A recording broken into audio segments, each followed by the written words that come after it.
ഒരു വാക്യം വായിക്കാൻ ആഗ്രഹിക്കുന്നു. വിശുദ്ധ യോഹന്നാന്റെ സുവിശേഷം അതിന്റെ 14-ാം അധ്യായം 1-ാം വാക്യം. Gospel of John chapter 14 verse 1.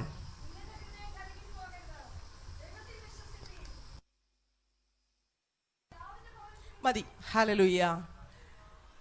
വളരെ സുപരിചിതമായിട്ടുള്ളൊരു വേദഭാഗമാണ് നമ്മൾ വായിച്ചു കേട്ടത്. അപ്പോസ്തലനായ യോഹന്നാൻ അതേ വളരെ യേശു കർത്താവിൻ്റെ പെറ്റ് ശിഷ്യനായിട്ടുള്ള ഏറ്റവും ദ അപ്പോസ്റ്റൽ ഓഫ് ലവ് എന്ന് നമ്മൾ ലോകത്തിൽ അറിയപ്പെടുന്നതായ ഈ അപ്പോസ്റ്റലനായ അതേ യോഹന്നാൻ യേശു കർത്താവിൻ്റെ ഒരു കാര്യം, കർത്താവിൻ്റെ ഒരു അപ്പറും ഡിസ്കോസ് എന്ന് പറയും അല്ലേ, അതെ, 14 മുതൽ 17 വരെയുള്ള ആ അധ്യായങ്ങളിൽ കർത്താവ് തൻ്റെ ശിഷ്യന്മാരോടായിട്ട് സംസാരിക്കുന്ന ഒരു കാര്യമാണ്.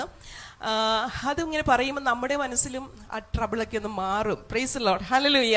ഇവിടെ അപ്പോസ്തലൻ പറയുവാണ്, കർത്താവ് പറയുകയാണ് അവരോട്, കർത്താവ് പോകാനായിട്ട് തുടങ്ങുവാണ്. തൻ്റെ ശിഷ്യന്മാരെ ഒക്കെ വിട്ടിട്ട്, കർത്താവിന് ക്രൂശ് ഒരു പ്രശ്നമായിട്ടുണ്ടെന്ന് തോന്നുന്നില്ല, കാരണം തൻ്റെ ശിഷ്യന്മാരെ വിട്ടിട്ട് പോകുന്നതായിരുന്നു വലിയ പ്രശ്നം. അപ്പോൾ നമുക്ക് ഈ ലോകത്തിൽ ഏറ്റവും പ്രധാനപ്പെട്ടത് എന്താണ്? ബന്ധങ്ങളാണ്. ഹല്ലേലൂയ. അപ്പോൾ ഒരു ബന്ധം ആരംഭിക്കുന്നത് തന്നെ എന്താണ്? കുടുംബത്തിലൂടെയാണ് അല്ലേ? ഒരു കുടുംബത്തിലൂടെയാണ് നമ്മൾ ഈ ലോകത്തിൽ, നമ്മളൊരു കുടുംബത്തിൽ നിന്നാണ് വന്നത്, നമ്മളെല്ലാവരും ഒരു കുടുംബത്തിലേക്ക് പോകാൻ പോവുകയാണ്. അപ്പോൾ വളരെ എന്താണ് ശ്രദ്ധയും വളരെ സ്നേഹവും വളരെ കരുതലുമൊക്കെ ഉണ്ടാകേണ്ട ഒരു ബന്ധമാണെന്ത്? ഈ കുടുംബ ബന്ധം എന്ന് പറയുന്നത്. അപ്പം ദൈവം കഴിഞ്ഞാൽ ഒരു വ്യക്തിയെ ഏറ്റവും സുരക്ഷിതമാക്കുന്നത് എന്താണ്? കുടുംബമാണ്. ഹല്ലേലൂയ. അപ്പം നമ്മളെല്ലാവർക്കും അറിയാം, നമ്മളെല്ലാവരും ഒരു വീട്ടിൽ നിന്നാണ്, ഒരു വിവാഹത്തോടു കൂടിയാണ് നമ്മളൊരു കുടുംബത്തിലേക്ക് പ്രവേശിക്കുന്നത്. അല്ലെങ്കിൽ നമ്മൾ ജനിച്ചു കഴിഞ്ഞാൽ ഒരു കുടുംബം ഈ ഭൂമിയിലേക്ക് സ്ഥാപിതമാകുന്നത് വിവാഹത്തിലൂടെയാണെന്ന് നമുക്കറിയാം. അപ്പോൾ ഇത് വളരെ പരിപാവനമായ ഒരു ബന്ധമാണ്.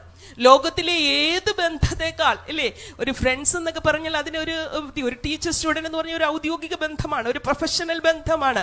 അപ്പം അതൊക്കെയല്ല, അതിനേക്കാളൊക്കെ എന്താണ് പകരം വെക്കാനും തിരിച്ചു പിടിക്കാനും പറ്റാത്ത ഒരു ബന്ധം. സ്നേഹിച്ചാലും മതി വരാത്ത, പങ്കുവെച്ചാലും കൊതി തീരാത്ത ഒരു ബന്ധം.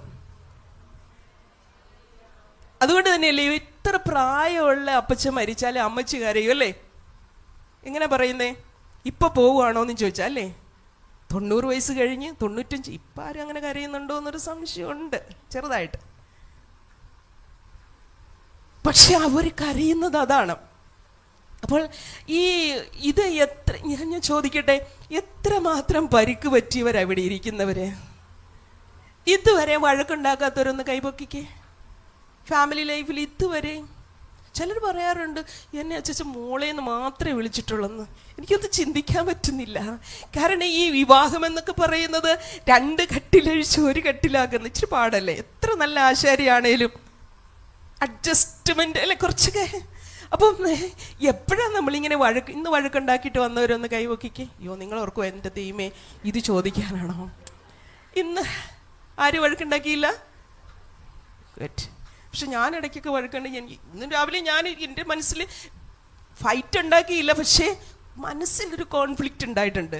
കാരണം ഇത്ര രാവിലെ അവിടുന്ന് 5:30 പോരേണ്ടതായതുകൊണ്ട് ഇങ്ങനെ വണ്ടി റേസ് ചെയ്ത് ഇങ്ങനെ നിൽക്കുമ്പം ഈ മനുഷ്യന് എൻ്റെ ദൈവമേ ഒറ്റപ്പാടില്ല. ഞാൻ ഈ രാവിലെ തൊട്ട് എത്ര ബന്ധപ്പെട്ട, പക്ഷെ ഞാൻ വഴക്കുണ്ടാക്കാൻ സംസാരിച്ചില്ലെങ്കിലും എൻ്റെ ഉള്ളിലൊരു കോൺഫ്ലിക്റ്റ് ഉണ്ടായിട്ടുണ്ടല്ലേ? നിങ്ങളാരും ഇല്ല. അപ്പം നമുക്ക് തന്നെ ഇറ്റ്സ് എ ഫാക്ട് അല്ലേ? മനുഷ്യ ജീവിതം എന്ന് പറയുന്നത് ഒരുപാട് എന്തുണ്ട്, ഇങ്ങനെ ഒരു കോൺഫ്ലിക്റ്റ് ഉണ്ട് അല്ലേ? ഒരു ഇന്റേണൽ ഓർ എക്സ്റ്റേണൽ അല്ലേ? അപ്പൊ 2 തരത്തിൽ നമ്മൾ കോൺഫ്ലിക്റ്റ് ഉണ്ട്. അപ്പൊ ദാമ്പത്യ ജീവിതം, കുടുംബജീവിതം എന്നൊക്കെ പറഞ്ഞു കഴിഞ്ഞാൽ ഇങ്ങനെയുള്ള ഒരു പ്രശ്നങ്ങളൊക്കെ ഉണ്ട്. അപ്പൊ എപ്പോഴാണ് നമ്മൾ വഴക്കുണ്ടാക്കുന്നത്? അതാണ് പ്രശ്നം. എപ്പോഴാണ് വഴക്കുണ്ടാക്കി? അത് ചിന്തിച്ചു എൻ്റെ ദൈവമേ. വഴക്കുണ്ടാക്കുന്ന മുഴുവൻ എന്നത്തെ പറഞ്ഞ കാര്യം നോക്കിയാ കല്യാണം കഴിച്ചതിൻ്റെ പിറ്റേ ദിവസം അച്ഛാ നിങ്ങളന്ന് പറഞ്ഞ് സ്റ്റിൽ ഐ എം റിമെമ്പറിങ് അല്ലേ? ഇന്നത്തെ കാര്യം പറഞ്ഞ ആരെങ്കിലും വഴക്കുണ്ടാക്കിയിട്ടുണ്ടോ? ഇല്ല, നമ്മൾ വഴക്കുണ്ടാക്കത്തില്ല. നമ്മൾ ഒത്തിരി വശങ്ങൾ, എൻ്റെ ലുസിയാൻ്റെ ഇവിടെ വന്നിട്ടുണ്ട് അല്ലേ, പണ്ടത്തെ കാര്യം പറഞ്ഞിട്ടാ. ചില അമ്മച്ചിമാർ 75 വയസ്സായിട്ടുള്ളൂ, അപ്പച്ചൻ മരിച്ചായിരിക്കും, പക്ഷെ ആ കാര്യം പറഞ്ഞിട്ടാണ് ഇന്നും മക്കളും വലുതായി, അവർക്കും മക്കളായിട്ടും, പക്ഷെ നമ്മൾ ആ സെൽഫ് പിറ്റിയിൽ ജീവിക്കുക.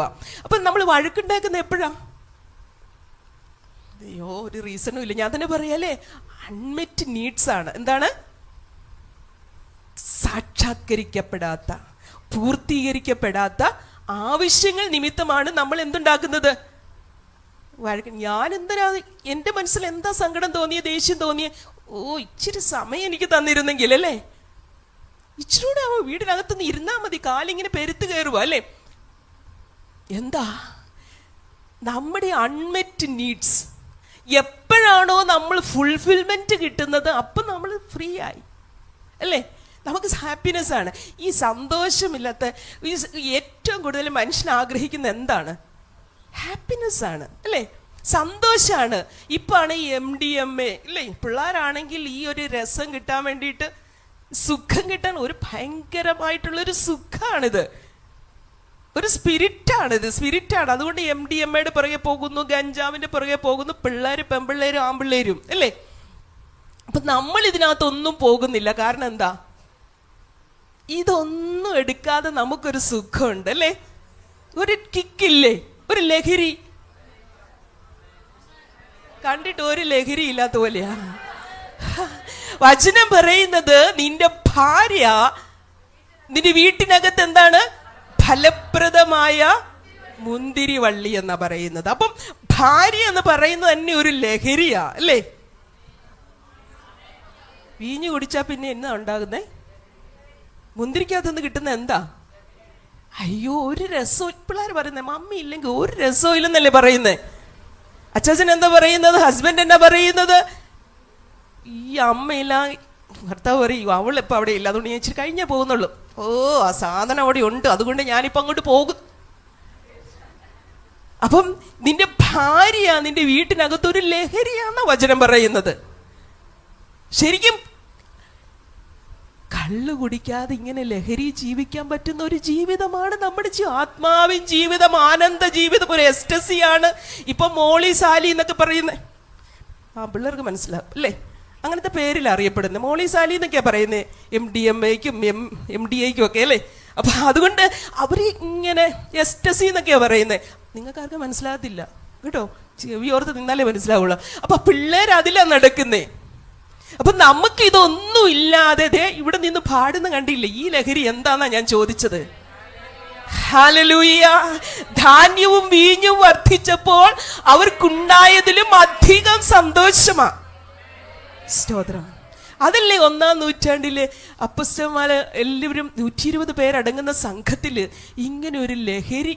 അവർ ചോദിക്കുക, ഇപ്പോഴാ നേരം വെളുത്ത് ഇപ്പോഴാ കള്ളു കുടിക്കുന്ന സ്വഭാവം ഉണ്ടോ? അപ്പം പത്രോസ് പറയും, അങ്ങനെ കളിയാക്കൊന്നും വേണ്ട, ഇപ്പൊ പകല് 3 മണി നേരെ ആയുള്ളൂ.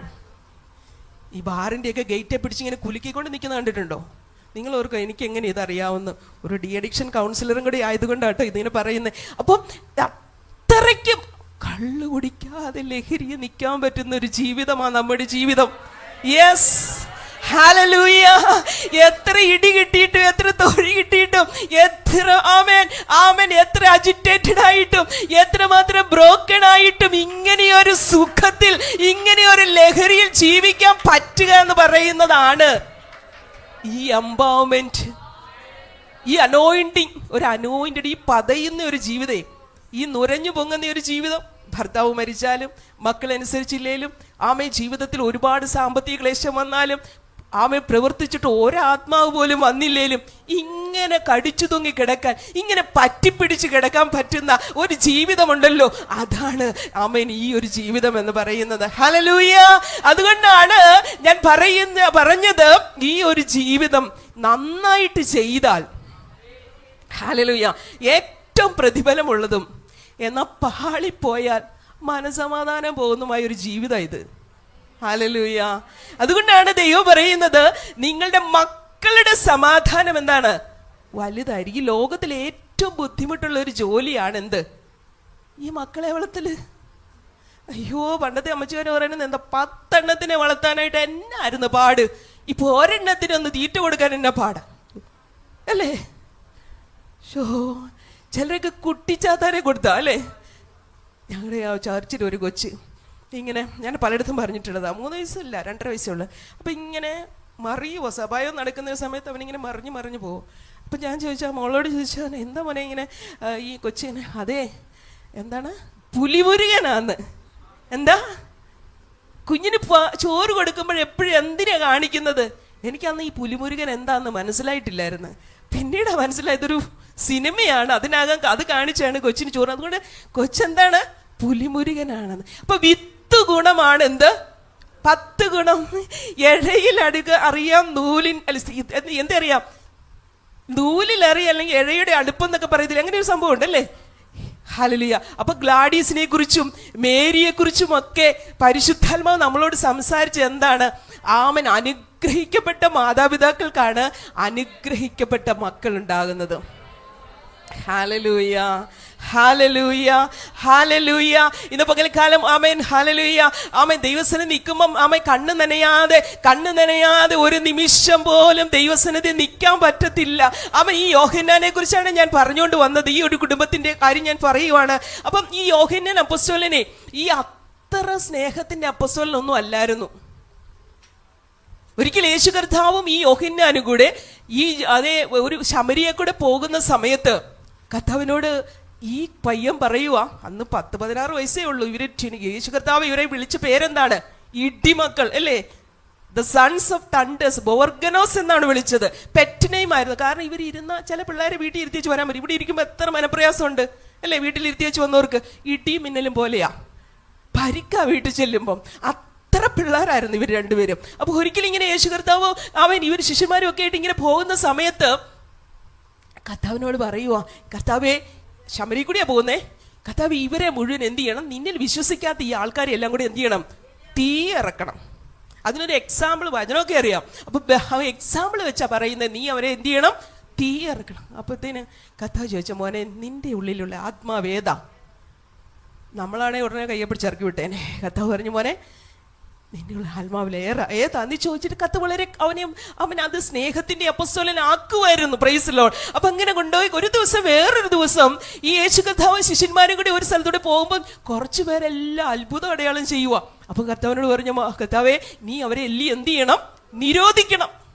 നമ്മുടെ സ്വഭാവ ആരെങ്കിലും അടുത്തെങ്ങാനും ഒരു വർക്ക് തുടങ്ങി ഉടനെ നമ്മൾ സെന്ററിൽ പോകും. ഇവിടുത്തെ കാര്യമല്ല, കോട്ടയത്തെ കാര്യമാണ്. അപ്പൊ ആൾക്കാരെന്ത് ചെയ്യും? ഉടനെ ഒരു പെറ്റീഷനായിട്ട് പോകും എന്ന് പറഞ്ഞതുപോലെയായിരുന്നു ഈ യോഹന്നാന്റെ സ്വഭാവം. അത്ര നല്ല സ്വഭാവമല്ലായിരുന്നു. അപ്പൊ നിങ്ങൾ ഓർക്കുന്നുണ്ട്, എൻ്റെ ദൈവമേ എൻ്റെ കൊച്ച് ഒന്നും ഭാരപ്പെടേണ്ടെന്ന് പറയാനായിട്ടാണ് ഞാൻ പറഞ്ഞത്. അവൻ ഈ യോഹന്നാൻ എന്താണ് പറയുക? അപ്പൊ കർത്താവ് പറഞ്ഞു, മോനെ നമുക്ക് പ്രതികൂലമല്ലാത്തവരൊക്കെ എന്താ? നമുക്കനു ലെറ്റ് ദം ഡു. ഹല്ലേലൂയ. ആമേ കർത്താവ് അങ്ങനെയൊക്കെ പറഞ്ഞു പോയിട്ട് കുറച്ചാൾ കഴിയുമ്പോഴത്തേനും പിന്നെ ഒരിക്കൽ യേശു കർത്താവിന്റെ അടുക്കലേക്ക് ഈ പിള്ളേർ രണ്ടുപേരും കൂടെ വന്നിച്ചു പറഞ്ഞു, കർത്താവേ നീ രാജ്യത്വം പ്രാപിക്കുമ്പോൾ ഞങ്ങളെ എവിടെ ചെയ്യണം? ഇരുത്തണം. അപ്പറേ എപ്പറയൊന്നും ഇരുത്തണം. ഒരിടത്ത് വായിക്കുന്നത് ശലോമിയാണ് ഈ കുഞ്ഞുങ്ങളെ കൈ പിടിച്ചോണ്ട് വന്നെന്ന, ഒരിടത്ത് വായിക്കുന്ന ഈ പിള്ളേർ രണ്ടുപേരും. പക്ഷെ ഇവരൊരു ഫേവറിസം ആഗ്രഹിച്ച പിള്ളേരായിരുന്നു. ഇവരൊരു ഫണ്ടമെന്റലിസ്റ്റ് ആയിട്ടുള്ള സ്വഭാവമുള്ള പിള്ളേരായിരുന്നു. അപ്പൊ ഇങ്ങനെ യേശു കർത്താവിന്റെ ഇടയ്ക്ക് വന്നിട്ട് ഈ അമ്മ പറയുവാണ്, കർത്താവേ ഞങ്ങളെ എന്ത് ചെയ്യണം? അപ്പുറത്തും ഇപ്പുറത്തും ഇരുത്തണം. ഇന്ന് വരെ ആഗ്രഹിച്ചിട്ടുണ്ട് പള്ളിയിൽ പാസ്റ്റർ അടിക്കുന്നതിന്റെ അപ്പുറം ഇപ്പുറം എൻ്റെ കൊച്ചിനെ അറ്റ്ലീസ്റ്റ് സ്വർഗത്തിലോ ഇരുത്തിയില്ലേലും ഇവിടെയെങ്കിലും പാസ്റ്ററുടെ അപ്പുറം ഇപ്പുറം. പാസ്റ്റർ എങ്ങാനും ഇങ്ങനെ വന്ന് ഇവിടെ ഇരിയാ മോനെ എന്ന് പറഞ്ഞു കഴിഞ്ഞാൽ അന്നേരം പിണങ്ങും അല്ലേ. പക്ഷെ ഈ അമ്മ വളരെ അംബീഷ്യസ് ആയിരുന്നു. അമ്മ യേശു കർത്താവിന്റെ അടുക്കിലേക്ക് വന്നിട്ട് പറയുക. അപ്പൊ കർത്താവ് പറഞ്ഞു, കർത്താവ് ശരിക്കും പറഞ്ഞ അത്ര നല്ല രീതിയിലല്ല സംസാരിച്ചത്. കർത്താവ് പറഞ്ഞു, ഇത് ഇച്ചിരി കഠിനമായിട്ടുള്ള കാര്യമാണ്. ഇത് ഒരു കാസ, ഞാൻ കുടിക്കാൻ പോകുന്ന കാസയെ കുറിച്ച് നിനക്ക് അത്ര നല്ല അറിവില്ല മക്കളെ. പക്ഷെ അഥവാ നിങ്ങൾ കുടിച്ചാൽ തന്നെ ഇത് തീരുമാനിക്കുന്ന ആരാ? ഞാനല്ല.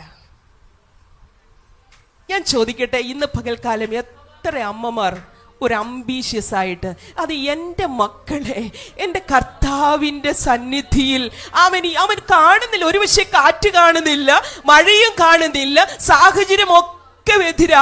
ഇപ്പൊ കള്ളു കുടിക്കുന്ന പിള്ളേരാ, അവൻ പറഞ്ഞനുസരിക്കാത്ത പിള്ളേരാ, ആമൻ ജോലിക്ക് പോകാത്ത പിള്ളേരാ, ആമൻ യാതൊരു സിറ്റുവേഷനും ഇല്ല. എല്ലാം ഹോപ്പ്ലെസ് ആയിട്ടുള്ള ഒരു സംഭവമാ ജീവിതത്തിന്റെ മുന്നിൽ. പക്ഷേ കർത്താവേ നിന്റെ സന്നിധിയിൽ ഇവരെ വിശ്വസ്തരാക്കണമേ, ഇവർ ദൈവസന്നിധിയിൽ വിശ്വസ്തരാക്കണമേ എന്ന് പ്രാർത്ഥിക്കുന്ന എത്ര അമ്മമാരുണ്ട്. ഹല്ലേലൂയ. ഈ അമ്മ പ്രാർത്ഥിച്ചു കേട്ടോ. ഇത് വല്ലതും സംഭവിച്ചോ? ഇങ്ങനെ നടന്നോ? നിങ്ങൾ ഓർക്കുക, ഞാൻ എന്നാ ഈ കൗൺസിലിംഗ് ക്ലാസ് ആണല്ലോ, പക്ഷെ ഇങ്ങനെയൊക്കെ എങ്ങാതെ എനിക്കറിയത്തില്ല. ഈ അമ്മ പറയാ, നോക്കിക്കേ, ശരിക്കും പറഞ്ഞാൽ ഇത് നടന്നു. ഏറ്റവും ആദ്യം രക്തസാക്ഷിയായത് ആരാണ്? യാക്കോബ്. ഏത് സൈഡിൽ വന്നു? വലത്തെ സൈഡിൽ. പ്രാർത്ഥിച്ചത് എന്താ? ദൈവമേ, അങ്ങയുടെ രാജ്യത്തിൽ എന്ത് ചെയ്യണം? ആ ഗ്ലോറിഫിക്കേഷൻ ടൈമിൽ അപ്പുറേ ഇപ്പുറേ ഇരുത്തണേ. ഫസ്റ്റ് ആര് വന്നു? യാക്കോബ് വന്നു. യോഹന്നാൻ ഏറ്റവും സാധാരണ മരണം പ്രാപിച്ച് left. Can you believe that? Hallelujah. ഒന്നും കണ്ടിട്ടില്ല കേട്ടോ. ഭയങ്കര റിജക്ഷൻ ആണ് കിട്ടിയത്. അവൻ ഒരു സാധ്യതയില്ലെന്ന് പറഞ്ഞ കാര്യമാണ്. പക്ഷെ നമ്മൾ കാണാൻ പോവുക ഇവരുടെ ആഗ്രഹം. ഓ ഹല്ലേലൂയ. നിത്യതയിൽ നമ്മൾ കാണാൻ പോകുക. ഇന്ന് പകൽക്കാലം ഏതൊരു മാതാവും ഏതൊരു പിതാവും തന്റെ മക്കളെ കുറിച്ച് ഒരാഗ്രഹം വെച്ചിട്ടുണ്ടെങ്കിൽ അത് ഫുൾഫിൽ ചെയ്യുക തന്നെ ചെയ്യുമെന്ന്. ഹല്ലേലൂയ. Price the Lord. ഞാൻ പറഞ്ഞു വന്നത്, കുടുംബം എന്ന് പറയുന്നത് വളരെ രസമുള്ള ഒരു ജീവിതമാണ് കേട്ടോ. ഈ കല്യാണം കഴിക്കാൻ ഇപ്പോൾ പിള്ളേർക്ക് ഇഷ്ടമില്ല. അല്ല, പല പിള്ളേരോട് ചോദിക്കുമ്പോൾ 30 വയസ്സ് വരെ ഇപ്പം പിള്ളേർക്ക് ഇഷ്ടമില്ല. ഇവിടെ ആരെങ്കിലും ഉണ്ടോ? ഇല്ല, ഇപ്പം വേണ്ട. പക്ഷെ 30 വയസ്സ് കഴിയുമ്പോൾ എപ്രാളാണ്. പിന്നെ ആരും കെട്ടാൻ ബുദ്ധിമുട്ടാണ് അല്ലേ? ആൺപിള്ളേർക്കാണ് ഇപ്പം കെട്ടണം. ഒരു 10-18 വയസ്സൊക്കെ ആകുമ്പോൾ കെട്ടണം. ടീനേജിലാണ് അവർക്ക് കെട്ടണം എന്ന് പെട്ടെന്ന് തോന്നുന്നത്. പെൺപിള്ളേർക്ക് ഒരു മിസ് കോൾ അടിച്ചെങ്കിലും മതി. മിസ്ഡ് കോള് നിങ്ങളുടെ കാര്യമല്ല, പിള്ളേർ പേടിക്കണ്ട. അപ്പം ഇങ്ങനെ, പക്ഷെ എന്താണ് ഈ വിവാഹ ജീവിതം എന്ന് പറയുന്നത്?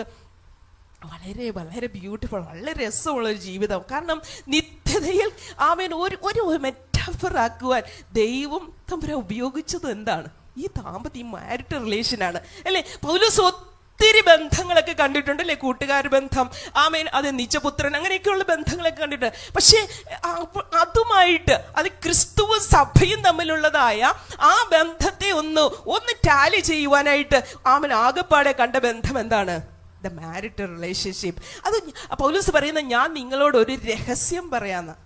രഹസ്യം എന്ന് പറഞ്ഞാൽ സ്വകാര്യമല്ല, എ മിസ്റ്ററി. ഞാൻ നിങ്ങളോടൊരു നിഗൂഢമായ ഒരു മർമ്മം പറയാം. അതാന്നേ, സ്നേഹിച്ചാലും മതി വരാത്ത, പങ്കുവെച്ചാലും കൊതി തീരത്തില്ല. അതാ ഞാൻ ആദ്യം പറഞ്ഞത്. എന്താണ്?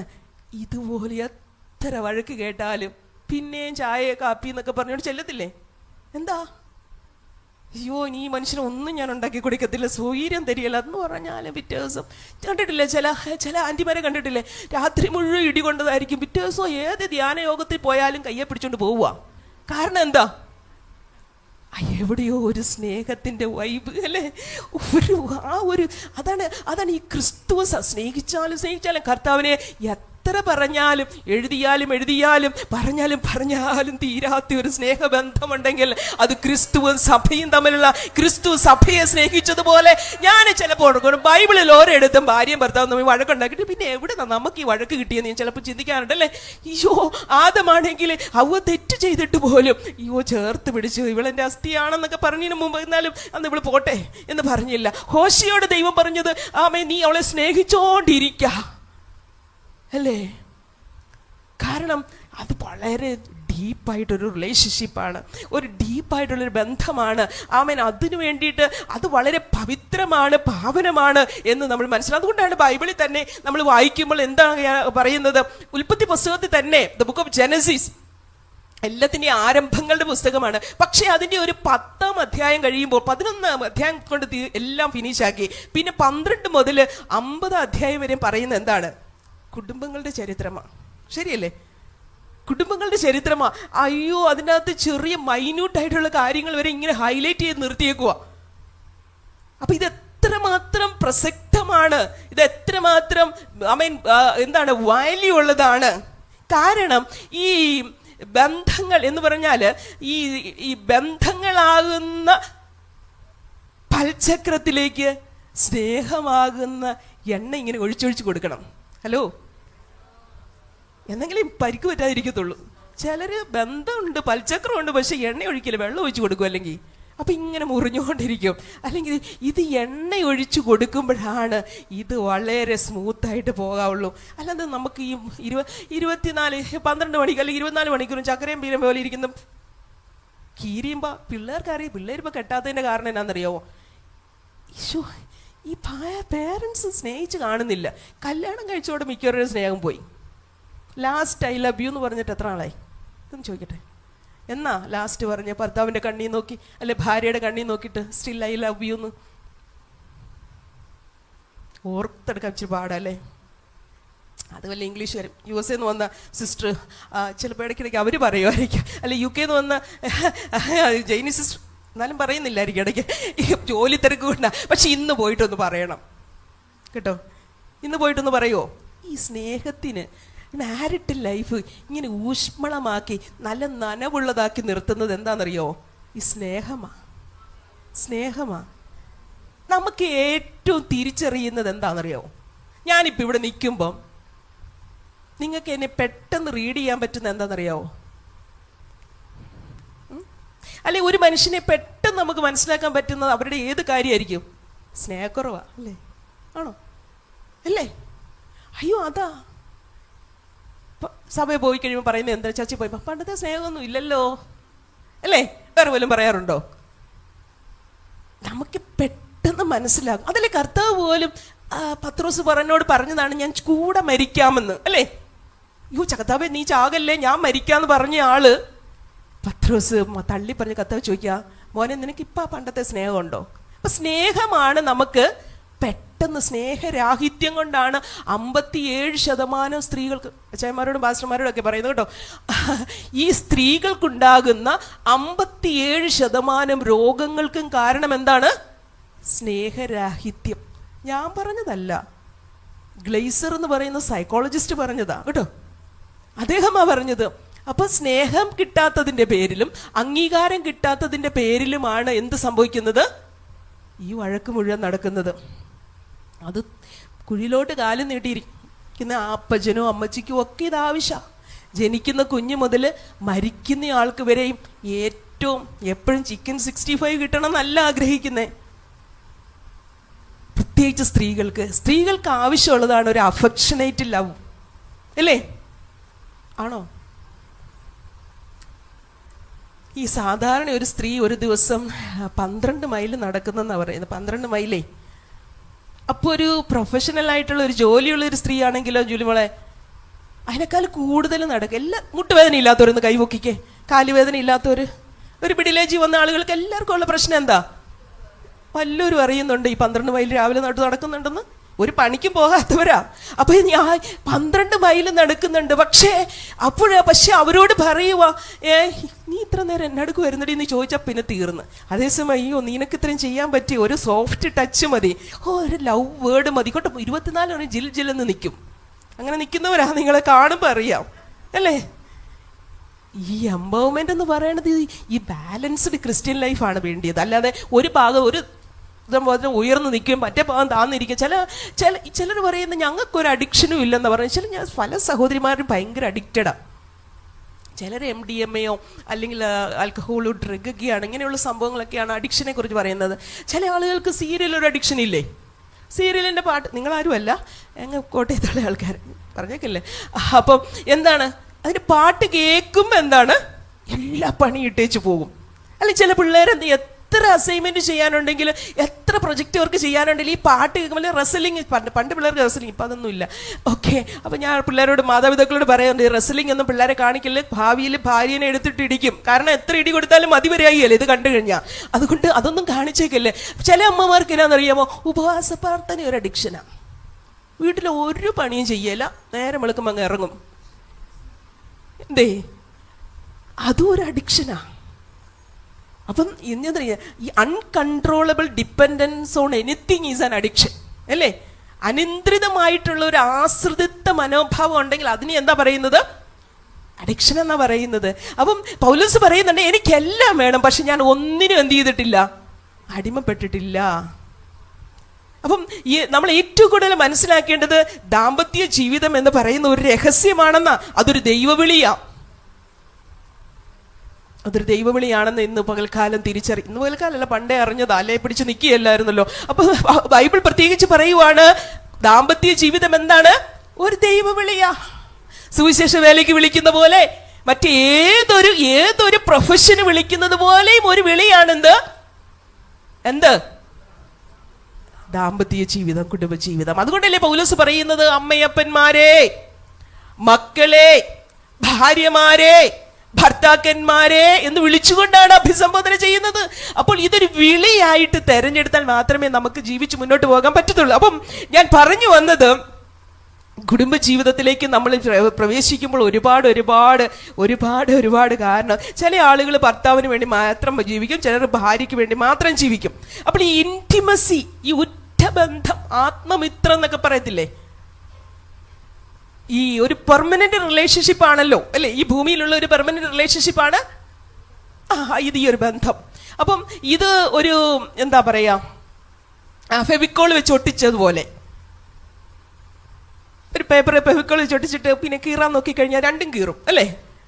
അപ്പൊ അതുകൊണ്ട് നല്ലപോലെ ആലോചിച്ച്, പിള്ളേർ വല്ലവരും കല്യാണം കഴിക്കാണ്ട് ഞാൻ പറയും, നല്ലപോലെ ആലോചിച്ചും പ്രാർത്ഥിച്ചും വളരെ ഒക്കെയുള്ള ജീവിത പങ്കാളിയെ തിരഞ്ഞെടുപ്പ് പിന്നെ മാറ്റിയെടുക്കാൻ കുറച്ച് ബുദ്ധിമുട്ടാണ്, ഭയങ്കര പാടാ.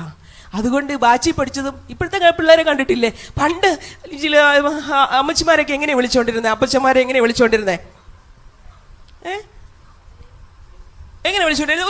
ഒരു 50കളിൽ അത് നോക്കിയാൽ മതി. 50കളിൽ 1950 കാലഘട്ടത്തിൽ വിട്ടിരിക്കുന്ന അമ്മച്ചിമാരോട് ചോദിച്ചാൽ അമ്മച്ചിമാരെങ്ങനെ വിളിച്ചോണ്ടിരുന്നത്? അങ്ങനെയൊന്നുമില്ല, പിള്ളേരുടെ ചാച്ചൻ അല്ലേ, അങ്ങനെയല്ലേ, പിള്ളേരുടെ ചാച്ചൻ എന്നാ വിളിച്ചോണ്ടിരുന്നേ. അത് കഴിഞ്ഞിട്ട് കുറച്ചൊരു 60-70കളിലൊക്കെ ആയപ്പോഴത്തേനും എന്താ, ശരിക്കും അതൊക്കെ പോട്ടെ, നിങ്ങൾ ഓർക്കുന്നില്ല. എന്നാലും ഒരു 2000 അല്ലെങ്കിൽ കുറച്ച് ഒരു 20s ആയപ്പോഴത്തേക്കും എങ്ങനെയാ വിളിക്കുന്നേ, അച്ചായ എന്നൊക്കെ വിളിക്കും. ഇപ്പോഴും അച്ചായ എന്ന് വിളിക്കുന്നുണ്ട്. എന്നാൽ ഞാൻ കുറച്ചു നേരം വിളിക്കാറുണ്ട്, എന്താ ദാസേട്ടാ, ജോസേട്ടാ എന്നൊക്കെ വിളിക്കും, അല്ലെ അണ്ണ എന്നൊക്കെ ട്രിവാൻഡ്രം സൈഡിലൊക്കെ അങ്ങനെ വിളിക്കുന്നത്. അപ്പോൾ അങ്ങനെയൊക്കെ വിളിക്കും. പിന്നെ അത് കഴിഞ്ഞിട്ട് ഒരു 2000 ഒക്കെ കഴിഞ്ഞ് ഇങ്ങോട്ട് കുറച്ചുകൂടി ഒരു 10 വർഷമൊക്കെ കഴിയുമ്പോൾ ആളുകൾ വിളിക്കുന്നത് എന്താ, ജോസേ, ദാസേ എന്നൊക്കെയല്ലേ വിളിക്കുന്നേ. അതെ, ഇപ്പൊ എങ്ങനെയാ വിളിക്കുന്നേ, ഇപ്പോഴത്തെ പിള്ളേർ വിളിക്കുന്നേ, ഇപ്പൊ ചായ എന്ന് വിളിക്കുന്ന കുറച്ച് പിള്ളേരുണ്ട്, അതിന് ഒരു ഡാ ഡോ ഇങ്ങനെയൊക്കെയല്ലേ വിളിക്കുന്നേ. കാരണം ബാച്ചി പഠിച്ചതും കൂടെ പഠിച്ചതിനെയൊക്കെയാ, അപ്പൊ അവർക്ക് എങ്ങനെയാ വിളിക്കാൻ ബുദ്ധിമുട്ടാ. അതുകൊണ്ടേ ഒരു റെസ്പെക്റ്റ്, അത് അങ്ങനെയുള്ള സംഭവങ്ങളൊക്കെ ഇച്ചിരി കുറയും. അതുകൊണ്ട് ഞാൻ പറഞ്ഞു വന്നത് എന്താണ്, ഈ ഒരു കുടുംബ ജീവിതത്തിൽ എന്താണ് റെസ്പെക്റ്റ് അല്ലാവും. അപ്പൊ റെസ്പെക്റ്റ് എന്ന് പറഞ്ഞു കഴിഞ്ഞാൽ എപ്പോഴും ഒരു കുടുംബത്തിൽ എന്താണ്, ഫാദർ എന്ന് പറയുന്നത് the bread maker, mother is the home maker and children are the care taker.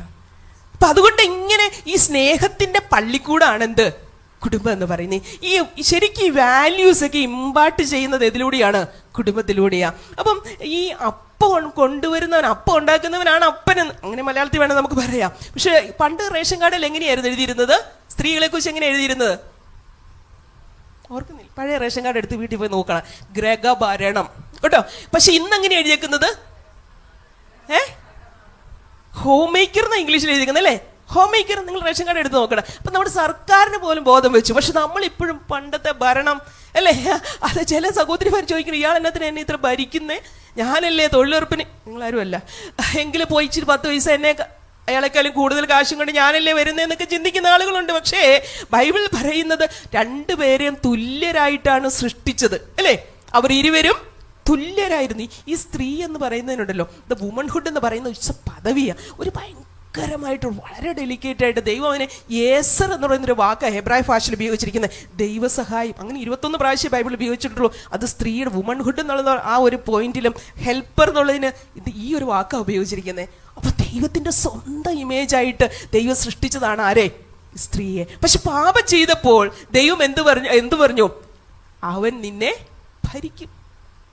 അപ്പം ഭരണം അവിടെയാ. ഈ നമ്മൾ ഔദ്യോഗികമായിട്ട് ചിലപ്പോൾ നമ്മൾ കളക്ടർ ആയിരിക്കും, അല്ലെങ്കിൽ നമ്മൾ ആരായിരിക്കും, വലിയ സംഭവമായിരിക്കും. പക്ഷെ വീട്ടിലാരാ, she is the homemaker, സ്ത്രീ. അതുകൊണ്ടാണ് ജ്ഞാനമുള്ളവൾ തൻ്റെ വീട് പണിയുന്നു, ഭോഷിയായവളോ സ്വന്തം കൈകൊണ്ട് അതിനെ പൊളിച്ചു കളയുന്നു. അപ്പോൾ അതെ, കുടുംബം ഭരിക്കുമ്പോൾ അല്ലെങ്കിൽ അഡ്മിനിസ്ട്രേറ്റ് ചെയ്യുമ്പോൾ, അതുകൊണ്ട് കാലോട് തൊഴിക്കാമെന്നൊന്നും പറ്റില്ല, കാലേന്നൊന്നും അല്ല എടുത്തേ, ചങ്കേന്നൊരെല്ലെടുത്താ അല്ലേ.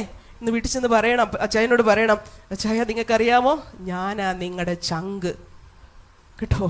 ദൈവത്തിന് അറിയായിരുന്നു ഇൻ ഫ്യൂച്ചർ പിള്ളേരൊക്കെ ഇനി ചങ്കേന്നൊക്കെ വിളിക്കുമെന്ന്. അതുകൊണ്ട് എന്ത് ചെയ്തു? അയ്യോ, അവിടുന്ന് ഒരെല്ലാം എടുത്തു. അപ്പം ദൈവം നമ്മളെ സൃഷ്ടിച്ചത് എങ്ങനെയാണെന്ന് ചിലരുടെ വർത്താനം കേട്ട് കഴിഞ്ഞാൽ നമ്മളെ ഇവിടുത്തെ കയ്യൊന്നോ കാലയൊന്നോ കണ്ടെന്നാ അല്ലേ? അങ്ങനൊന്നും അല്ല. അപ്പൊ ചങ്കില ഹൃദയത്തിനോട് ചേർന്ന് നിൽക്കാൻ ചിലരൊന്നും അങ്ങനെ ചേരുന്നില്ല. അതുകൊണ്ട് ഈ പിള്ളേർക്കൊക്കെ ഇപ്പൊ ഇച്ചിരി സംസാരിക്കാനൊക്കെ ടൈം കൊടുക്കും, എന്നിട്ടൊക്കെയുള്ളൂ കല്യാണം കഴിക്കാവുള്ളൂ. അല്ലേ, ദേ പപ്പ പറഞ്ഞു കെട്ടിക്കോളാൻ പറഞ്ഞു, അപ്പോഴേക്ക് നല്ല കാശുണ്ട്, എന്നാൽ ഇളെ കെട്ടിയ അങ്ങനെയൊന്നും കെട്ടിയേക്കല്ല്.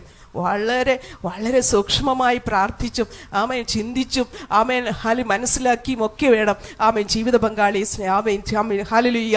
ദൈവം തന്നെ ആണ്ടോ നമുക്ക് മനസ്സിലാക്കാൻ പറ്റും. യേശു കർത്താവ് ജനിക്കുന്ന സമയത്ത് മറിയയ്ക്ക് തന്നെ പരിശുദ്ധാത്മാവ് കൗൺസിലിംഗ് ആമേൻ കൊടുക്കുന്നുണ്ട് കേട്ടോ. ജോസഫിന് നല്ലൊരു കൗൺസിലിംഗ് കൊടുക്കും. ജോസഫ് നീതിമാനായ ജോസഫ്, കൃപ ലഭിച്ച മറിയാം. Amen hallelujah. അങ്ങനെയുള്ള ഒരു കുടുംബത്തിലാണ് കർത്താവിനെ പോലെയുള്ള കുഞ്ഞുങ്ങൾ ജനിക്കുന്നത്. അപ്പം ഞാൻ പറഞ്ഞത്, ആമേൻ സ്നേഹത്തിൽ നിന്ന് വേണം മക്കൾ ജനിക്കാൻ, ഒരിക്കലും ആസക്തിയിൽ നിന്നല്ല മക്കൾ ജനിക്കേണ്ടത്. ചില പിള്ളേർ ഇരുത്തിയെടുത്തിരിക്കത്തില്ല, കിടത്തിയ റബ്ബർ പന്ത് പോലെ ചാടും. ഇതിന്റെ പ്രശ്നം എന്നാണെന്നറിയാമോ? അയ്യോ, പാസ്റ്ററുടെ കുഴപ്പമല്ല, ആമേൻ സ്കൂളിലെ ടീച്ചറുടെ കുഴപ്പമല്ല, ആരുടെ കുഴപ്പ? ഈ അപ്പൻ്റെ അമ്മയുടെയും കുഴപ്പ. മോനെ ഡാഡിയാന്ന് ആമേൻ ഈ ഗർഭിണിയായിട്ടിരിക്കുന്ന സമയത്ത് ആമേൻ ഈ അമ്മ ഈ കൊച്ചിനോട് പറഞ്ഞിട്ടുണ്ട്. ചിലർ പറയത്തില്ലേ, അപ്പന്റെ കരച്ചിൽ സംസാരം കേട്ടപ്പോഴേ കൊച്ചിന്റെ കരച്ചിൽ തീർന്നു. കാരണം എന്താ? മാതാപിതാക്കളുടെ വിചാരങ്ങളും വികാരങ്ങളും ന്യൂറോ ട്രാൻസ്മിറ്റേഴ്സ് മുഖേന കുഞ്ഞുങ്ങളിലേക്ക് പകരപ്പെടും. അതുകൊണ്ട് സ്ത്രീധനം, നമുക്ക് സ്ത്രീധനം ഇല്ല, എന്നാലും അതിൻ്റെ പേരിലും നിന്റെ മൂക്ക് കണ്ടില്ലേ, നിന്റെ കണ്ണ് കണ്ടി, ഇച്ചിരി നല്ല ചെറുക്കനെ കിട്ടിയാൽ, ഇച്ചിരി നല്ല പെണ്ണെ കിട്ടി, അതൊന്നും പറയണ്ട, കെട്ടിക്കഴിഞ്ഞാൽ കെട്ടി. അപ്പം അതുകൊണ്ട് എന്ത് ചെയ്യണം? ഇതൊക്കെ പറയാനുള്ളത്. ജപ്പാനിലൊക്കെ ഉണ്ടല്ലോ, ഒരിക്കലും പ്രഗ്നൻ്റ് ആയിരിക്കുന്ന സ്ത്രീകളെ കരയുന്ന സീരിയലൊന്നും കാണിക്കുകയില്ല. അപ്പം ഇവരൊക്കെ കരഞ്ഞിട്ട് കാശ് മേടിച്ചിട്ടാ അമ്മ കരയുന്ന ഗ്ലിസറിൻ തേച്ചാ. പക്ഷെ നമ്മളിത് കണ്ടുകൊണ്ടിരുന്ന് കളയും. അങ്ങനെ കരഞ്ഞാലൊന്നും അതൊക്കെ എന്താണ്? കുഞ്ഞുങ്ങളിലേക്ക് ആമ പകരപ്പെടുമെന്നാണ്. അതിൽ മറിയയുടെ വന്ദനം കേട്ടപ്പോൾ എലിസബത്തിന്റെ ഉള്ളിൽ പിള്ള തുള്ളിയെന്നാ വായിക്കുന്നേ. ഹല്ലേലൂയ. അപ്പോൾ ഗർഭാവസ്ഥയിൽ വെച്ച് തന്നെ ഒരു കുഞ്ഞ് ആരായി തീരുമെന്ന് പറയാൻ പറ്റും. Price the Lord. അപ്പൊ കുടുംബ ബന്ധം ഏറ്റവും പ്രധാനമാണ് എന്ന് ഞാൻ പറഞ്ഞു. 3.5 വർഷം യേശു കർത്താവ് കുടുംബത്തിൽ താമസിച്ചു. ഇന്ന് പല മാതാപിതാക്കൾക്ക് മക്കളെ കൂടെ നിർത്താൻ ഇഷ്ടമില്ല, അവർക്ക് ഭയങ്കര ബിസിയാ. കല്യാണം കഴിച്ചു കഴിഞ്ഞാൽ എത്ര ദിവസം ഉണ്ട് കൂടെ താമസിക്കാൻ? വളരെ ചുരുക്ക. ഈ കല്യാണം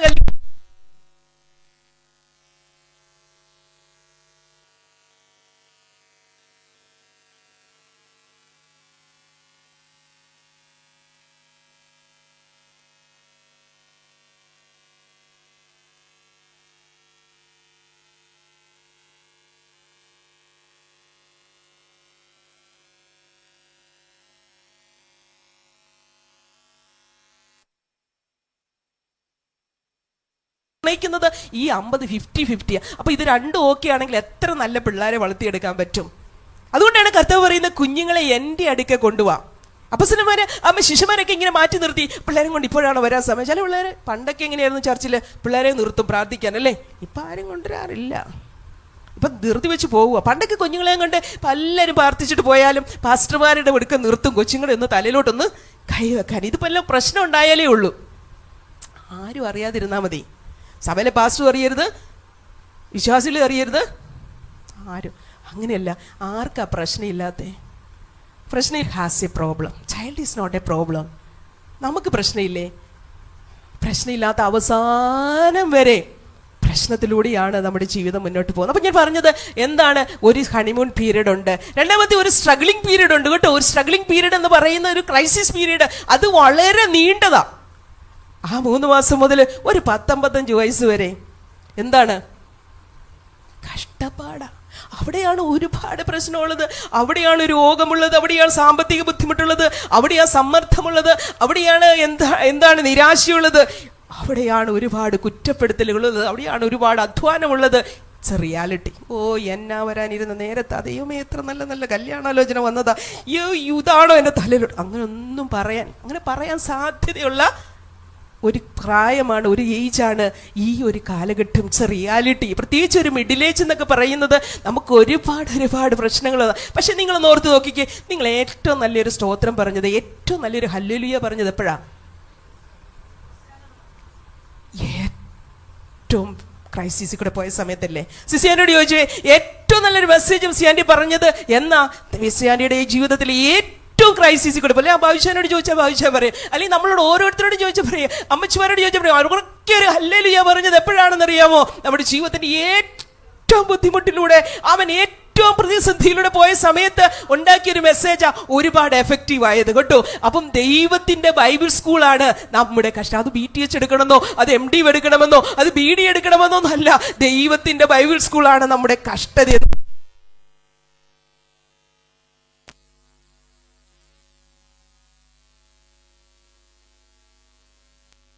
യോബിനെ അങ്ങനെ ആക്കിയതിന്റെ പിന്നിലെ അവന്റെ കഷ്ടതയാ. അവന്റെ കഷ്ടത എന്ന് പറയുന്നത് സാത്താനെ മിണ്ടാതാക്കി. അവന്റെ കഷ്ടത എന്ന് പറയുന്നത് അവൻ ഈ കഷ്ടത ഏതുമില്ലെന്ന് പഠിച്ചു. അവൻ ഇരട്ടി നന്മ പ്രാപിച്ചു. ദൈവവൈദ്യലെ ജീവിതം ലൈവ് ആകുന്നത് എപ്പോഴാണെന്നറിയാമോ? നാം കഷ്ടതയിലൂടെ കടന്നു പോകുമ്പോഴാ.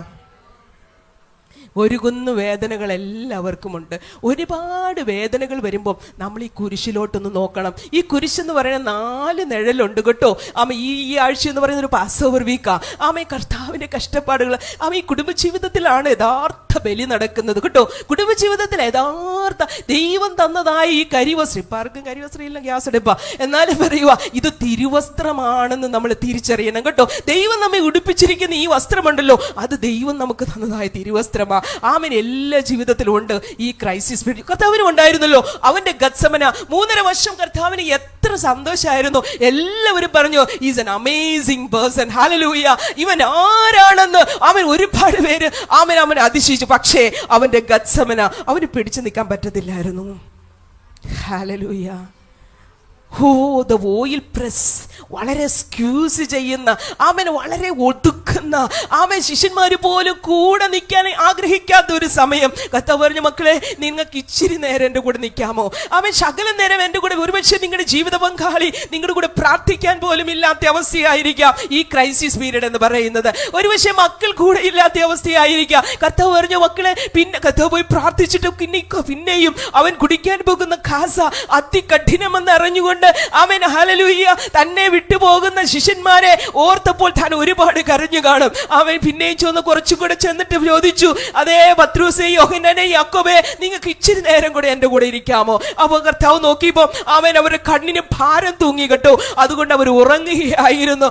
കർത്താവ് പറഞ്ഞു, ഇനി ഉറങ്ങി ആശ്വസിച്ചു. അവൻ കവുണ്ട് വീണെന്നാ വായിക്കുന്നത്. അവൻ കവുണ്ട് വീണു. അവന്റെ വിയർപ്പ് തുള്ളികൾ രക്തത്തുള്ളികൾ പോലെ അവൻ ശരീരത്തിൽ നിന്ന് ഒഴുകി. ദൈവവൈദ്യലേ പ്രിയ മാതാവേ, ഒരുപക്ഷെ നിന്റെ വേദനയുടെ സന്ദർഭത്തിൽ, ദാമ്പത്യ ബന്ധത്തിൽ വന്ന കഷ്ടപ്പാടുകള്, ദുരിതങ്ങള്, രോഗങ്ങള്, നിന്ദകള്, മക്കളെ വളർത്തുകള്, ഒറ്റപ്പെടുത്തലുകള്, പ്രതികൂലങ്ങളുടെ നടുവിൽ ആരും സഹായിക്കാനില്ലാത്ത പോലെ നിന്നാലും അവിടേക്കൊരു ദൂതൻ ഇറങ്ങി എന്നാ വായിക്കുന്നത്. ഇന്ന് പകൽക്കാലം ദൂതൻ ഇറങ്ങുന്ന ഒരു ജീവിതമാ തമ്പുരാൻ നിങ്ങൾക്ക് വാഗ്ദാനം ചെയ്തിരിക്കുന്നത്. അവനെ ശക്തിപ്പെടുത്തുവാൻ ഒരു ദൂതൻ ഇറങ്ങി. ഇന്ന് പകൽക്കാലം ചില വിഷയത്തിന്റെ നടുവിൽ കർത്താവേ ഒരു വിടുതലില്ലല്ലോ, എങ്ങനെ ഞാൻ മുന്നോട്ട് പോകുമെന്ന് ഭാരപ്പെട്ട ഈ പരീക്ഷ ഞാൻ ജയിക്കുമോ? ഈ കടബാധ്യത മാറുമോ? ഈ രോഗത്തിൽ നിന്ന് എനിക്കൊരു വിടുതൽ കിട്ടുമോ എന്നൊക്കെ ഓർത്ത് ഭാരപ്പെട്ട് ഈ ശുശ്രൂഷയിൽ ഞാൻ തകർന്നു പോയിട്ടുണ്ട്. ജീവിതത്തിൽ ഒരിക്കലും എനിക്ക് മുന്നോട്ട് പോകാൻ പറ്റാത്ത വിധം അത്രയ്ക്ക് എനിക്ക് ഭാരമുണ്ട്, വേദനയുണ്ട്, നിന്ദകളുടെ പ്രതികൂലങ്ങളുടെ ഒരു സാഹചര്യമുണ്ടെന്ന് പറയുമ്പോൾ പരിശുദ്ധാത്മാവ് പറയുക, നിന്നെ ശക്തിപ്പെടുത്തുന്ന ഒരു ദൂതനുണ്ട്. യെസ്. എന്നാൽ ഒരു ഗ്ലോറിഫിക്കേഷൻ പീരീഡ് ഉണ്ട്. ഒരു ഗ്ലോറിഫിക്കേഷൻ പീരീഡ് ഉണ്ട് കേട്ടോ. ഹല്ലേലൂയ. ഇവിടെ ഇരിക്കുന്ന പല അമ്മച്ചിമാരെ നോക്കിക്കേ, ഇവിടെ ഇരിക്കുന്ന ലിസിയാൻഡിയെ നോക്കിക്കേ, സിസിയാൻഡിയെ നോക്കിക്കേ, ഒരുപാട് ആൻറ്റിമാരെ നോക്കിക്കേ. അവർ പറയും, ഇപ്പം ഞങ്ങൾ ഹല്ലേലൂയ ഒരു ഗ്ലോറിഫിക്കേഷൻ ഉണ്ട് കേട്ടോ. മക്കളോട് പറയാൻ പറ്റും, മക്കളെ നിങ്ങളിപ്പോൾ അനുഭവിക്കുന്ന ഈ പ്രതിസന്ധിയുടെ നടുവിൽ ഒരു ഗ്ലോറിഫിക്കേഷൻ ഉണ്ട്. ഒരു ഗ്ലോറിഫിക്കേഷൻ ഉണ്ട്.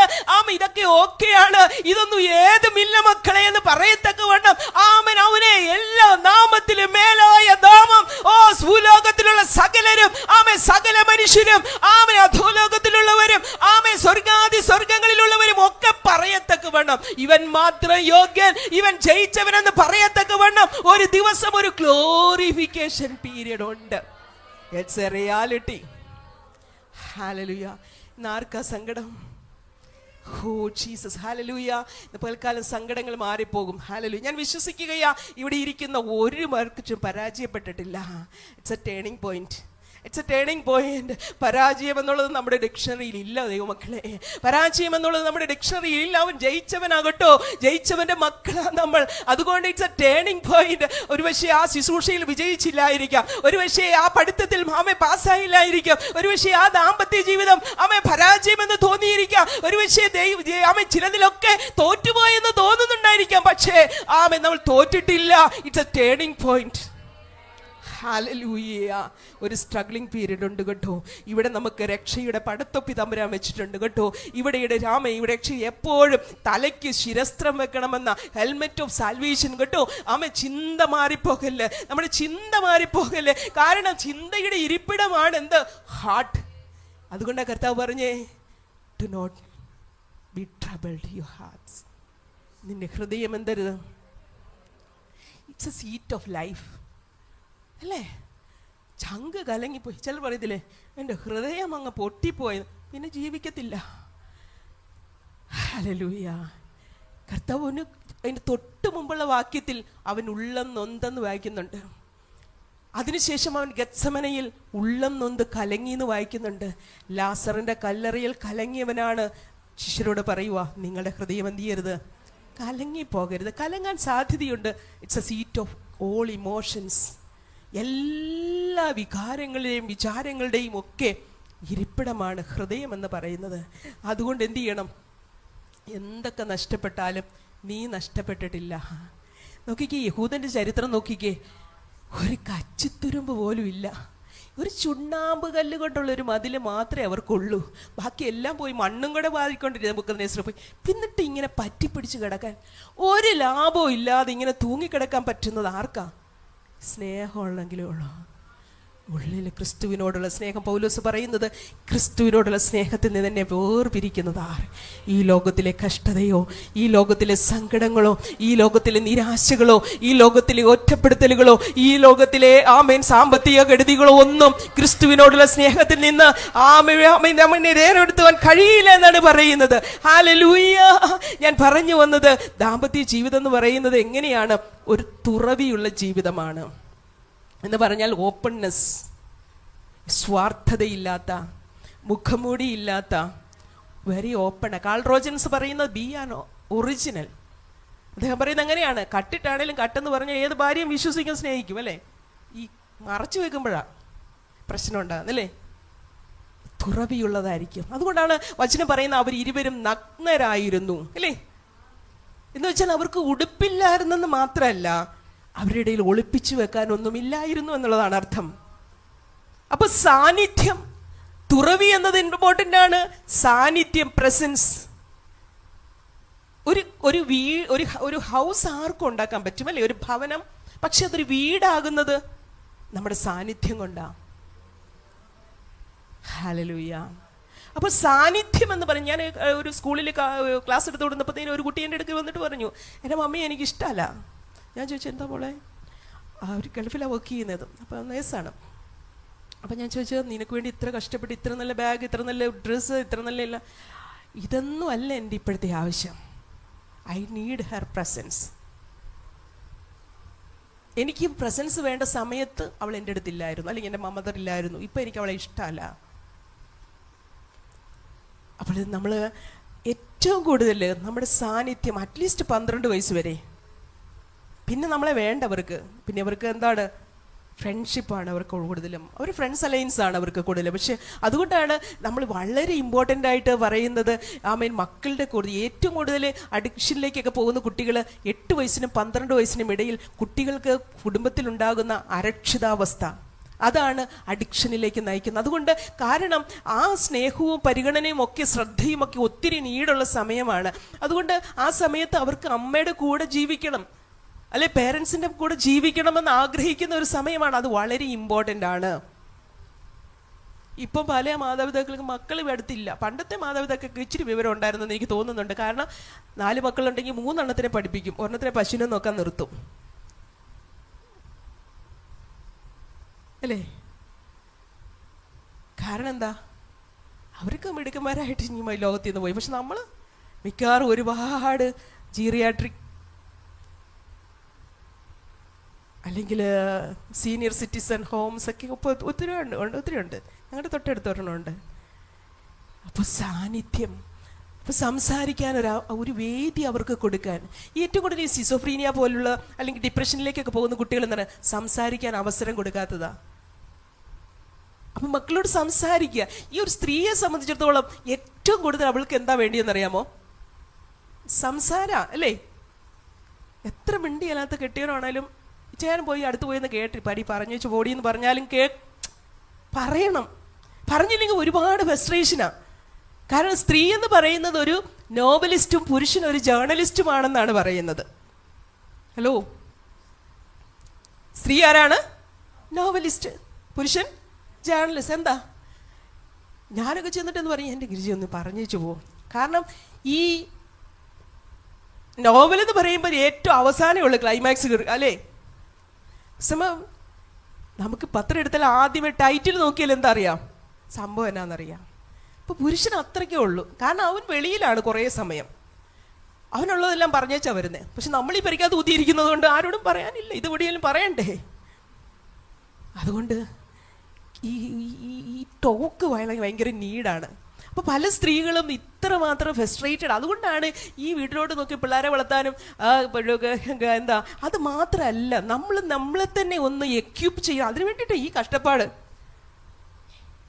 അല്ലെങ്കിൽ ചോദിക്കണം, അച്ഛാ ഞാൻ എങ്ങനെയുണ്ട് ബെഡ് വിരിച്ചത്, ഈ അറേഞ്ച്മെന്റ് എങ്ങനെയുണ്ട്, ഈ കറി എങ്ങനെയുണ്ട്. അയാൾ ഒരിക്കലും പറയുകയില്ല. ചീത്തയായിരുന്നേ പറഞ്ഞാൽ എന്ത്, ഉപ്പുമില്ല എരിവുമില്ല. അതുകൊണ്ട് ഇങ്ങനെ ചോദിച്ച് മേടിക്കണം. റീജസ്റ്റർ മിക്കവാറും പ്രസംഗിക്കുന്നതാണ് ചോദിച്ച് മേടിക്കണം. It's A real fact. നമുക്ക് കിട്ടുക ചിലപ്പോൾ നമ്മുടെ ഭർത്താവ് നമ്മുടെ പെങ്ങളുടെ ബർത്ത്ഡേ ഓർക്കും, അളിയൻ്റെ ബർത്ത്ഡേ ഓർക്കും, മറ്റുള്ളവരില്ല നാട്ടുകാരെ മുഴുവനും ചിലപ്പോൾ ഓർത്തുന്നിരിക്കും, മക്കളുടെ ഓർക്കും. പക്ഷെ നമ്മുടെ ഓർക്കത്തില്ല. കാരണം പുരുഷൻ എപ്പോഴും എന്താണ് ഒരു സാമൂഹ്യ ചിന്തയുള്ള വ്യക്തിയാണ്. സ്ത്രീ എപ്പോഴും എന്താണ് ചിന്തയാ. നമ്മുടെ കാപ്പിക്കലം കരിഞ്ഞതും കൊച്ചിൻ്റെ നിക്കറയിൽ ചെളി പറ്റിയതും ഒക്കെയാണ് നമ്മൾ പരാതി. അവർക്കതൊന്നും കേൾക്കേണ്ട. അപ്പം അതുകൊണ്ട് എപ്പോഴും മനസ്സിലാക്കുക എന്ന് പറയുന്നതും എപ്പോഴും ഈ ഭർത്താവ് എന്ന് പറയുന്ന വ്യക്തിക്ക് ഈ സ്നേഹം വരുന്ന ഇതിലെ കൂടെ ഞാനതൊന്ന് പറഞ്ഞു തന്നിട്ട് പോകാമെന്ന് വിചാരിക്കുക. പുരുഷന് സ്നേഹം വരുന്ന ഇതിലെ കൂടിയാ. ഹലോ, സ്റ്റമക്കിക്കടെ കേട്ടോ. പിള്ളേരെല്ലാവരും കല്യാണം കഴിക്കാനുണ്ടെങ്കിൽ നല്ലതായിട്ട് കുക്ക് ചെയ്യാനൊക്കെ പഠിച്ചോണോ. എത്ര വാച്ച് കടിച്ചു നിന്നാലും പോയി കാപ്പി അടി നിന്തിക്കൊണ്ട് വരുന്നതും പറയും അല്ലേ? ശരിയാ. അതായത് സ്ത്രീക്കോ ചിക്കൻ 65 കൊണ്ട് കൊടുത്താലും മുഖത്തോട്ട് നോക്കും. ഇയാളുടെ മുഖം തെളിഞ്ഞിട്ടില്ലെങ്കിൽ അതങ്ങ് ഇറങ്ങിയല്ല. കാരണം എന്താണ്? നല്ല ചുരിദാർ കിട്ടിയാലും നല്ല ഉടുപ്പ് കിട്ടിയാലും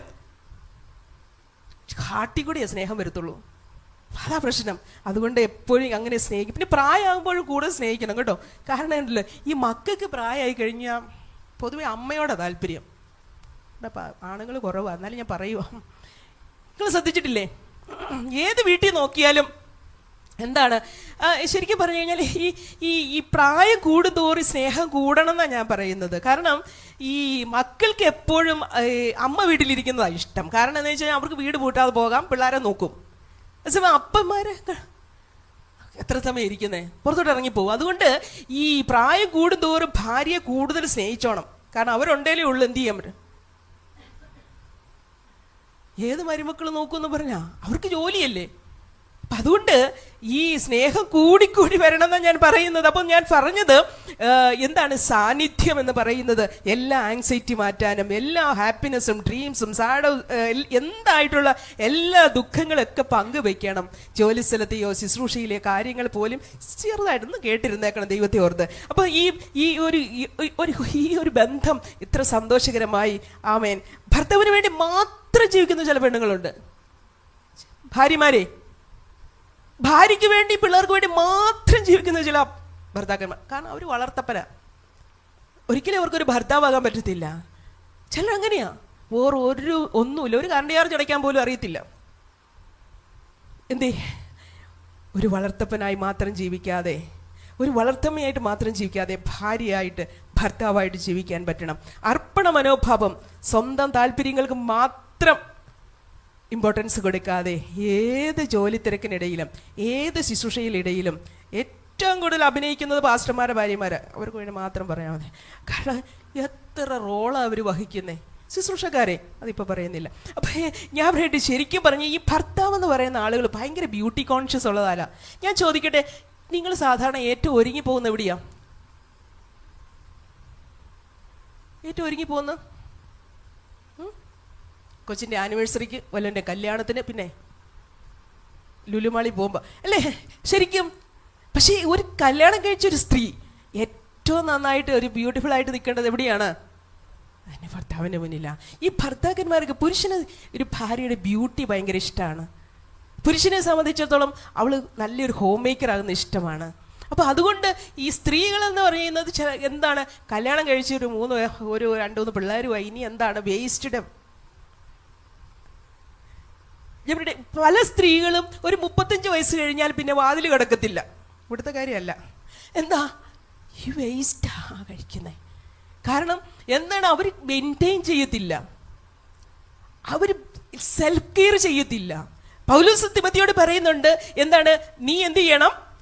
നീ നിന്നെ തന്നെ നോക്കണം, നിന്റെ ആത്മീയം നോക്കണം, നിന്റെ ചർച്ച് നോക്കണം. അപ്പം my life, my message and my ministry, അങ്ങനെയല്ലേ പൗലോസ് പറയുന്നത്. ചിലർ ബാക്കിയുള്ളത് മാത്രം നോക്കും. എന്താണ്, ഈ 35 വയസ്സ് കഴിഞ്ഞാൽ ചിലപ്പോൾ സഹോദരിമാർക്ക് PhD ആണ് അല്ലേ? പൊതുവേ സ്കൂളിൽ പോലും പോയിട്ടില്ലെങ്കിലും PhD കിട്ടും. എന്താണ്, പ്രഷർ, ഡയബറ്റിക്, ഹാർട്ട് അറ്റാക്ക്, കാരണം ഇതൊന്നും ചുമ്മാ കിട്ടും. അപ്പോൾ ഇപ്പോഴത്തെ ഒരു ലൈഫ് സ്റ്റൈൽ എന്ന് പറയുന്നത് നമുക്ക് ഇതൊക്കെ പെട്ടെന്ന് വരാൻ സാധ്യതയുണ്ട്. അതുകൊണ്ട് വളരെ കെയർഫുള്ളായിട്ട് നമ്മുടെ ശരീരവും മനസ്സും ആത്മാവും, ഒരു ഹെൽത്ത് എന്ന് പറയുന്നത് വളരെ ഇമ്പോർട്ടൻ്റ് ആണ്. അത് പറയാനുള്ള സമയമില്ലാത്തതുകൊണ്ട് ഞാനത് മുന്നോട്ട് പോകുന്നില്ല. അപ്പം ഭർത്താവ് ചിലപ്പോൾ നല്ല സൗന്ദര്യബോധമുള്ള വ്യക്തിയായിരിക്കും, ഭാര്യയാണെങ്കിലോ ഇതൊന്നും ഇല്ലാത്തതാണെങ്കിലും വളരെ പ്രശ്നമാണ്. അപ്പം 2 പേരുടെ ഇഷ്ടങ്ങൾ പരസ്പരം പങ്കുവെക്കാൻ ശ്രമിക്കുന്ന പ്രക്രിയയാണ് ജീവിത വിജയത്തിൻ്റെ രഹസ്യം എന്ന് പറയുന്നത്. അപ്പം സ്വയം അറിയുകയും പങ്കാളിയെ അറിയുകയും ചെയ്യണം. അത് വളരെ ഇമ്പോർട്ടൻ്റ് ആണ്. മാതാപിതാക്കളെ ബഹുമാനിക്കണം, അവരെ പരിചരിക്കണം, അവരുടെ കഴിവുകൾ തിരിച്ചറിയണം, അവരെ കൂടെ ഉൾപ്പെടുത്തണം.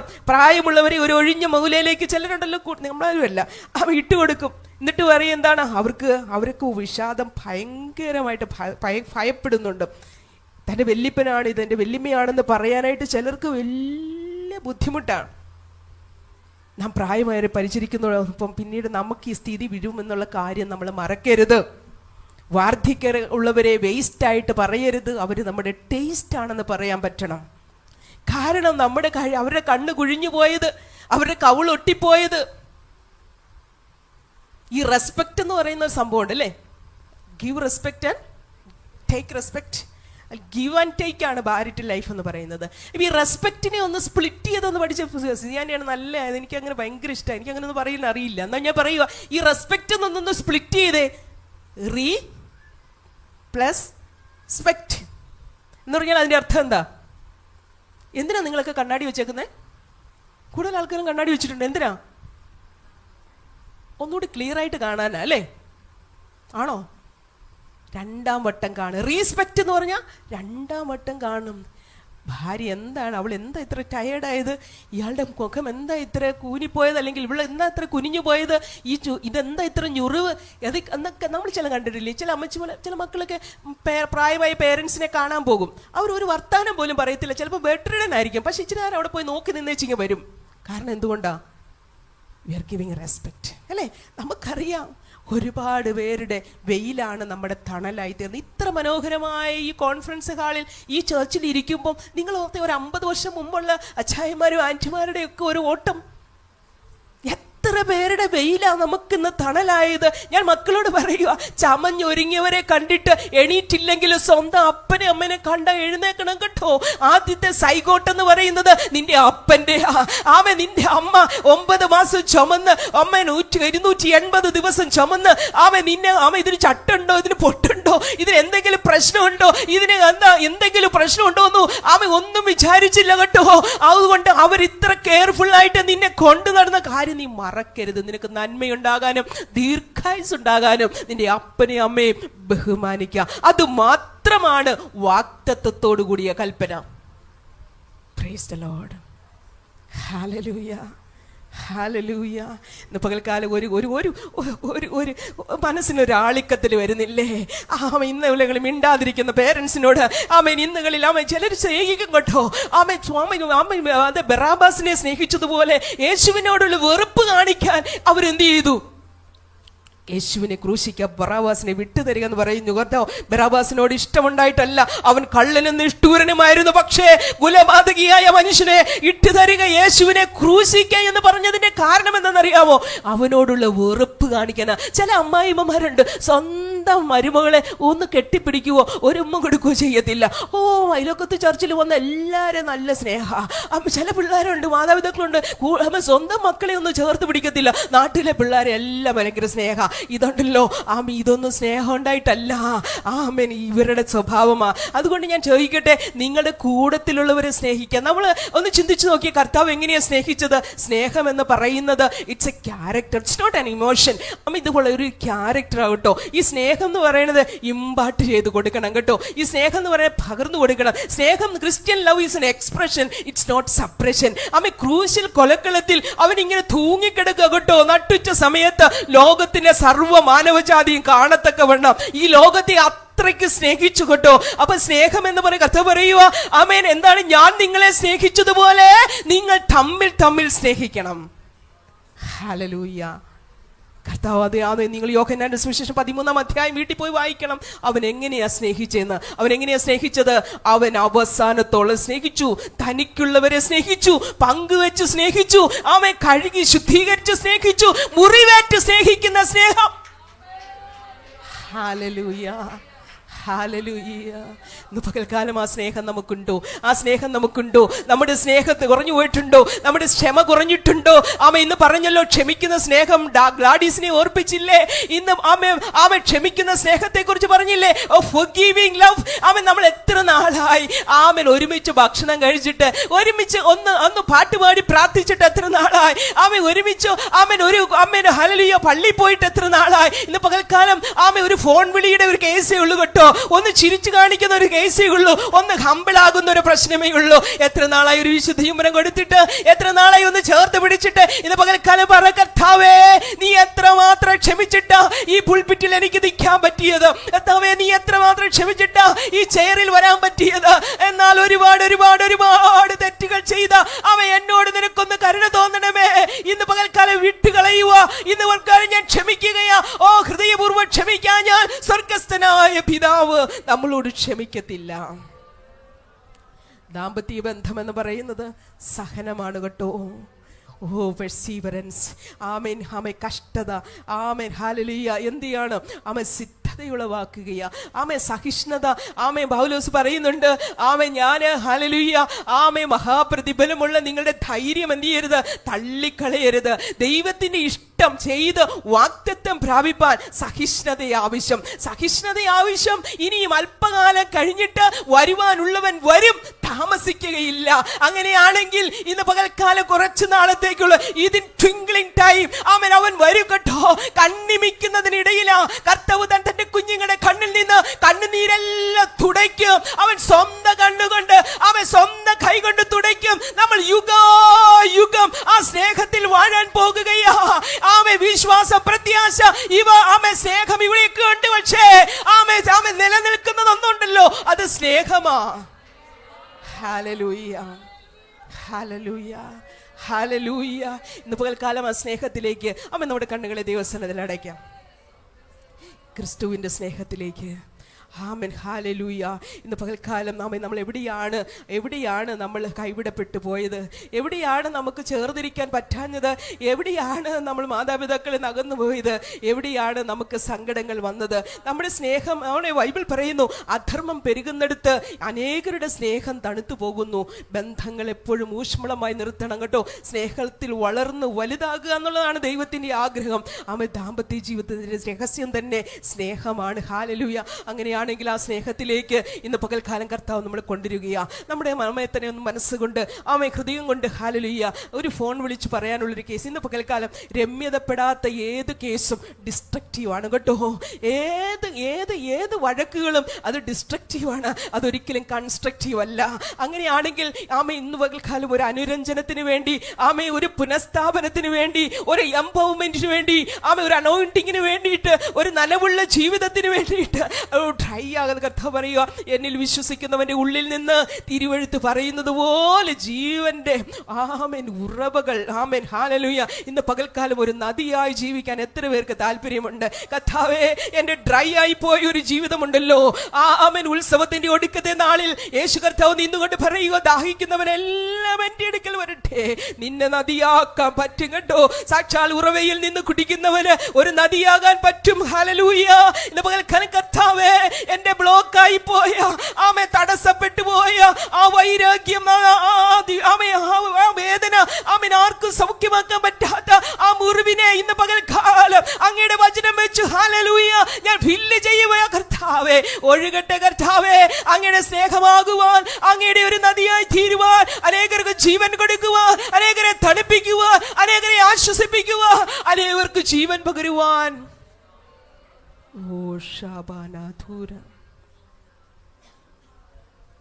ഒരു വറ്റാത്ത തോട് പോലെ ഹല്ലേലൂയ ആ ഒഴുകുന്ന സ്നേഹത്തിലേക്ക് ഇന്ന് പകൽക്കാലം ഒരു തുള്ളി കണ്ണുനീരോടെ ഒന്ന് പാടാൻ പറ്റുമോ? കർത്താവിനോടൊന്ന് പറഞ്ഞേ, കർത്താവേ എന്നെ ഒന്ന് കഴുകണമേ, എന്നെ ഒന്ന് ശുദ്ധീകരിക്കണമേ. ഈ കോൺഫറൻസിൽ വന്ന് കർത്താവേ, എനിക്കൊരു പുതുക്കം, ഒരു റിവൈവൽ, വീണ്ടും ഒന്ന് പുനർജീവിക്കുവാൻ, come back to the first സ്റ്റേജിലേക്ക്, ഒരു റിപ്പയറിങ്, ഒരു റിന്യൂവലിന് വേണ്ടി കർത്താവേ എന്നെ ഒന്ന് ഏൽപ്പിച്ചു തരികയാ. ഒരുപാട് മുന്നിൽ ഏറ്റവും വലുതാകാൻ അവൻ്റെ മുന്നിൽ ഒന്ന് ചെറുതായാൽ മതി കേട്ടോ. ഒരു സ്റ്റെപ്പ് പുറകോട്ട് പോകുവാൻ ഒരു തീരുമാനമെടുക്കാമോ? ഇന്ന് പകൽക്കാലം ആ ഹൃദയത്തിന്റെ ആന്തരികമായി ഏറ്റവും മുറിവിനെ ഒന്ന് സൗഖ്യമാക്കുവാൻ പരിശുദ്ധാത്മാവ് വന്നിട്ടുണ്ട് കേട്ടോ. ഹല്ലേലൂയ പരിശുദ്ധാത്മാവ് വരുമ്പോൾ നിങ്ങൾക്ക് നല്ല കംഫർട്ട് ലഭിക്കും, നിങ്ങൾക്ക് നല്ല ആശ്വാസം ലഭിക്കും, നിങ്ങൾക്ക് സമാധാനം ലഭിക്കും. നിങ്ങളുടെ ജീവിതത്തിൽ വലിയ തുറവികൾ ഉണ്ടാകും, വലിയ നന്മകളുടെ കൂമ്പാരങ്ങൾ ഹല്ലേലൂയ സകലത്തെയും കീറിമുറിക്കുന്ന സകലത്തെയും ഹല്ലേലൂയ ജീവനിലേക്ക് വരുത്തുവാൻ പറ്റുന്ന ആ ശക്തിയുടെ ഒരു വ്യാപാരം, ഒരു അനോയിന്റഡ് ലൈഫ് കർത്താവ് നിങ്ങൾക്ക് തരട്ടെ എന്ന് പറഞ്ഞുകൊണ്ട് ഞാൻ എൻ്റെ വാക്കുകൾ വിരമിക്കുന്നു. കർത്താവെ, അതിനായിട്ട് ഈ ജനത്തെ നീ ശക്തീകരിച്ചതിനായി സ്തോത്രം. എല്ലാറ്റിനും കർത്താവെ അങ്ങേക്ക് മഹത്വം. യേശു കർത്താവിൻ നാമത്തിൽ തന്നെ.